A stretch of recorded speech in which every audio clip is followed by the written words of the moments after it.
Alhamdulillah wassalatu wassalamu ala Rasulillah wa ala alihi wa sahbihi wa mawalah amma ba'd. Qala al-musannif rahimahullahu ta'ala wa nafa'ana bihi wa bi 'ulumihi fid dharaini amin. Wa muhibbu dunya qailun aina at-tariqu aina al-khalasu ka muskiris syaribat tila watruk minal azwaji man ma sa'adat fi ta'atin wakhtar 'uzuban fadila. Wa muhibbu dunya, pencinta dunia. Setelah sebelumnya kita membahas bait tentang zuhud, yakni meninggalkan keterikatan hati dengan dunia, bukan meninggalkan dunia, bukan hati supaya ndak lengket dengan dunia.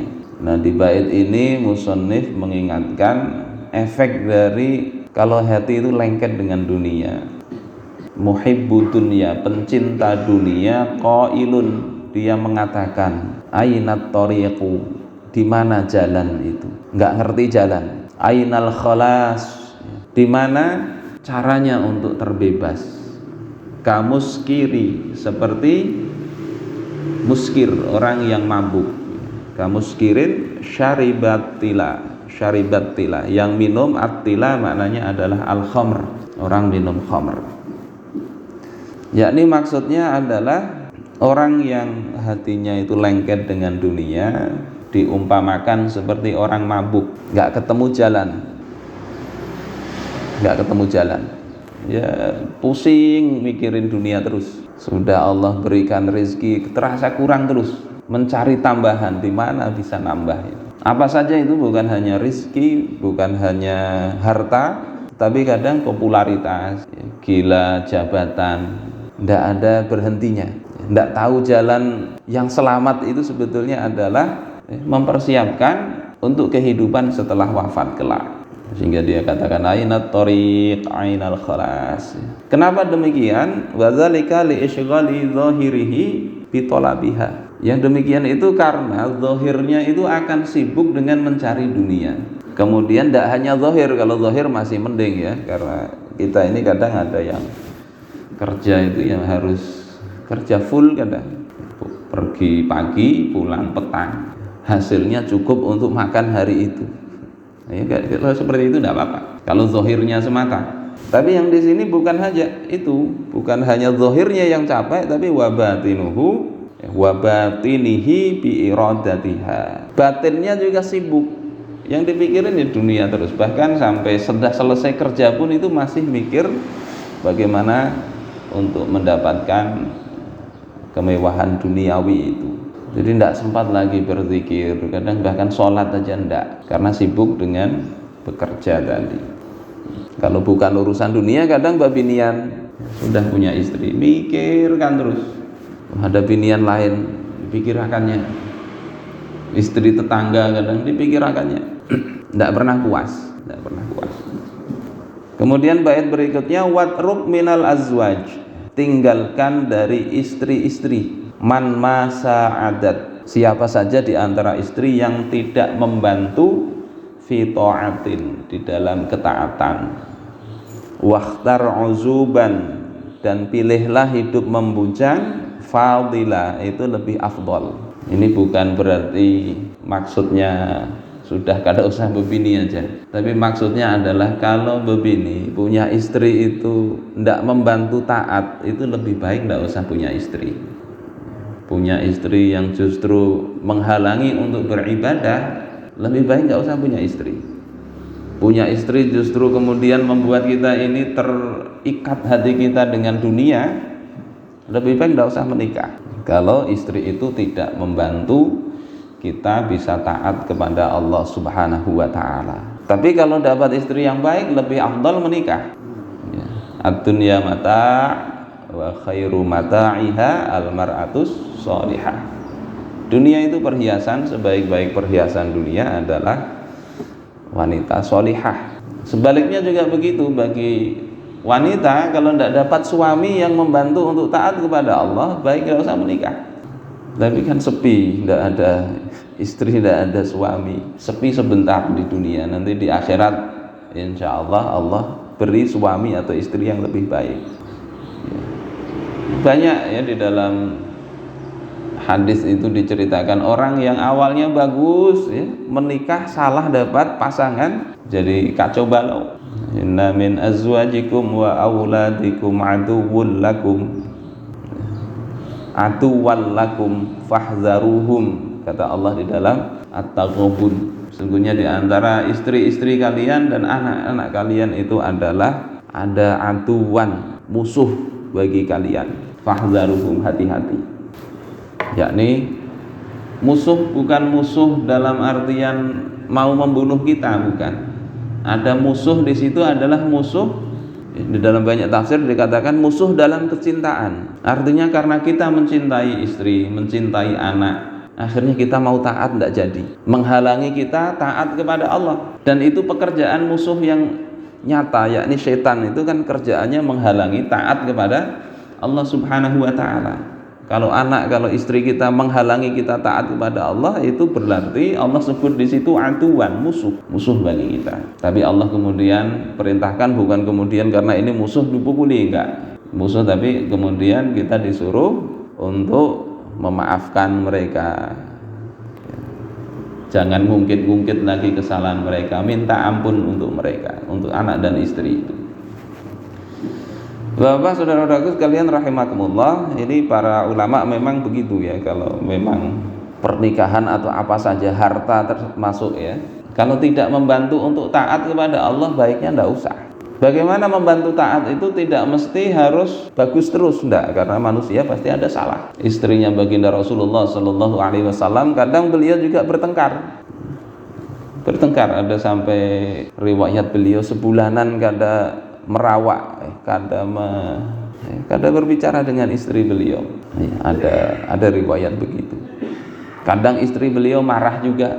Bukan berarti kita cari orang yang tidak ada cacatnya, tidak ada celahnya, karena tidak ada orang seperti itu. Pasti ada itu yang sudah berumah tangga, pasti pernah juga terkelahi. Yalah Pak Haji. Ya, pasti pernah itu terkelahi itu. Apakah sarikan ya, bisa juga begitu, tidak ada mulus terus. Nah, membantu taat ini maksudnya kita sanggup tidak berlaku baik sesuai dengan ketentuan syariat ketika menghadapi hal-hal yang tidak mengenakkan itu. Istri menghadapi suami belum tentu cocok semua, ada hal sisi-sisi yang kita tidak senang mungkin. Suami begitu juga. Maka taatnya kalau menghadapi seperti itu ya bersabar, sanggup sabar, maka sabar dalam hal menghadapi keluarga ini pahalanya besar. Taat juga itu maksudnya.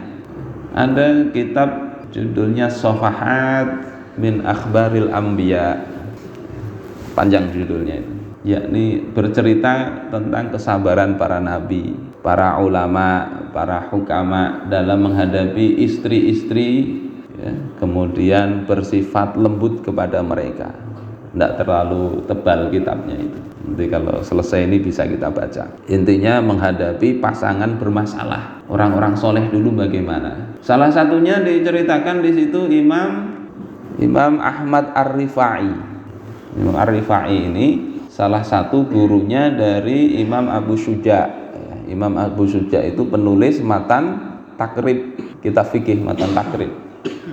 Kitab yang disyarah ya, kemudian dijelasin oleh banyak para ulama, kitab takrib itu cukup terkenal. Jadi kalau belajar fikih level-level awal, kitab takrib biasanya yang dipakai. Nanti dijelaskan oleh Imam Al-Ghazi itu ada kitab Fathul Qorib, itu penjelasan kitab takrib. Syekh Ar-Rifai ini suatu ketika dia punya murid kan.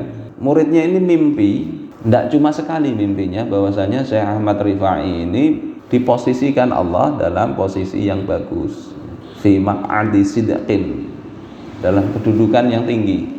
Kalau di Al-Quran fi maq'adi sidqin maknanya di surga. Akhirnya si murid ini mau ketemu dengan gurunya tadi. Inginnya sih mau cerita, saya kok mimpi berulang kali sampean posisinya sangat tinggi. Allah posisikan dalam posisi terbaik. Kalau di dalam kitab itu disebut dapat posisi wali kutub. Ada kitab Jami' Karomatil Aulia menjelaskan cerita ini juga ada di situ. Tapi ketika muridnya ini sampai di depan rumah Syekh Ahmad Rifai, dia melihat Syekh Ahmad Rifai ini sedang dimamai oleh bini Sidin, dimarahi oleh istrinya. Tidak cuma dimarahi, dipukul oleh istrinya, itu pakai kayu yang biasa untuk memasukkan arang ke dalam tempat untuk memasak. Kalau bahasa Jawanya dulu pawon, ya. Oke Pak Sugiono, kita dulu kalau tidak ngerti itu berarti masih muda. Kalau orang tua pasti tahu dulu, tidak pakai kompor minyak atau kompor gas, pakai kayu itu, ditiupi, kadang ada kayu untuk memasukkan bara dan sebagainya. Itu dipukul pakai itu di pundak beliau hingga bajunya jadi hitam.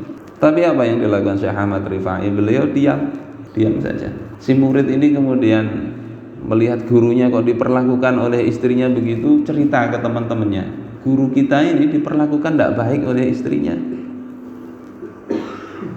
kita suruh nyerai aja yuk. ganti bini aja kalau kayak gitu. Tapi salah satu muridnya, bini Sidin itu bahari maharnya mahal, tau lah.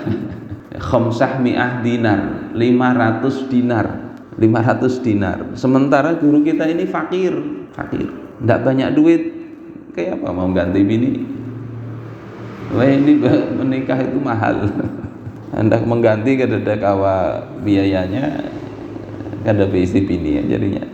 Akhirnya murid-muridnya ini kumpulan duit, dapat uang segitu, dimasukkan kotak, dibawa ke Syekh Ahmad Rifai, diserahkan. Syekh Ahmad Rifai tanya, ini apa? Akhirnya dijelasin lah, ini hasil kumpulan untuk itu, kami lihat engkau ini diperlakukan tidak baik oleh istri engkau, wanita celaka itu, orang alim dipukul. Akhirnya apa kata Syekh Ahmad Rifai? Laula sabri ala darbiha warisaniha, andai bukan karena kesabaranku atas pukulan istri tersebut dan lidahnya yang tidak enak, ma ra'aitani fi maq'adi sidqin, engkau tidak akan melihat dalam mimpi engkau itu aku berada dalam posisi yang mulia. Jadi Allah kadang itu muliakan bukan dikasih istri yang bagus, tapi dikasih kesabaran menghadapi keadaan yang tidak enak. Ini kalau sanggup itu begitu, tapi banyaknya kita mungkin tidak sanggup. Kalau tidak sanggup baik ada bini, kalau dapat bini seperti itu. Makanya sebelum menikah diperiksa dulu, cek dulu, dikenali dulu betul-betul. Kadang kita ini kan rasa kurang ini ya, kurang ngecek. Cek gimana keluarga, gimana perilakunya, ini penyarikan kada, ini pemamaian kada. Kalau kira-kira kita sudah tahu sifatnya itu, ukur diri kita sanggup tidak menghadapi itu. Kalau kira-kira kita tidak sanggup, ya jangan dipaksakan. Ini bait berikutnya. Kemudian musannif mengatakan di dalam bait berikutnya, li salamatid dunya khisalun arba'. Untuk selamatnya dunia, ya, dunia kita ini ada 4 perkara. Ghufrun li jahlil qaum man'uka tajhala. Pertama, ghufrun li jahlil qaum. Engkau memaafkan kebodohan sebuah kaum. Jadi kalau ada orang yang memang tidak ngerti, dimaafkanlah berbuat keliru itu. Memang dia tidak ngerti lagi, jangan dimasukkan ke hati. Ini sederhana, nasihatnya sederhana tapi berat. Orang menyalahi kita, tapi kita tahu orang ini tidak ngerti, maka lebih baik dimaafkan, jangan disimpan di hati. Itu yang pertama. Man'uka tajhala. Yang kedua itu cegah dirimu dari berbuat bodoh. Kalau tadi orang bodoh kita maafkan, yang kedua kita jangan bertindak bodoh. Artinya menyakiti orang. Bodoh itu tidak mesti nggak ngerti apa-apa. Kadang orang pinter pendidikannya tapi omongannya bikin sakit hati orang. Itu perlakuan atau perilaku yang bodoh. Wa takuna min saibil unasi ayisa, dan adalah engkau ini dari pemberian orang lain, engkau tidak usah berharap. Jadi yang ketiga, jangan mengharapkan pemberian orang, nanti sakit hati kita itu. kita ngarep ya, ingin dikasih sesuatu tapi orang tidak ngasih kita, entah itu berupa harta, entah itu sekarang berupa suara. Kalau dekat-dekat pemilu kan suara itu, nyumbang ini, ngasih itu, tapi berharap nanti dipilih jadi anggota dewan misalnya. Setelah ternyata tidak dipilih itu kan karena berharap itu stres, ada banyak itu pemberiannya ditarik. Ya, beberapa waktu lalu itu sudah ngasih karpet ke Langgar ke apa, ternyata kok tidak jadi, ambil lagi itu. Ngeprank. Kalau itu masih mending ya, karena tidak jadi. Ada yang ngasih tapi ditarik lagi, sekedar untuk disoting. Ini sekedar apa istilahnya konten. Itu berlaku bodoh begitu itu. Jadi yang ketiga itu, jangan berharap pemberian orang lain. Walisai binafsika lil unasi badila, dan pemberian diri engkau kepada manusia maka badila, curahkanlah. Maksudnya kalau engkau ngasih, usahakan memang bisa ngasih orang. Ini nasihat asalnya adalah perkataan dari Hatim al-Asom yang berkata Imam Ahmad kepada beliau, ya Aba Abdurrahman, mas salamah minad dunya. Jadi Imam Ahmad bertanya kepada Hatim al-Asom, wahai Abu Abdurrahman, apa keselamatan dunia itu?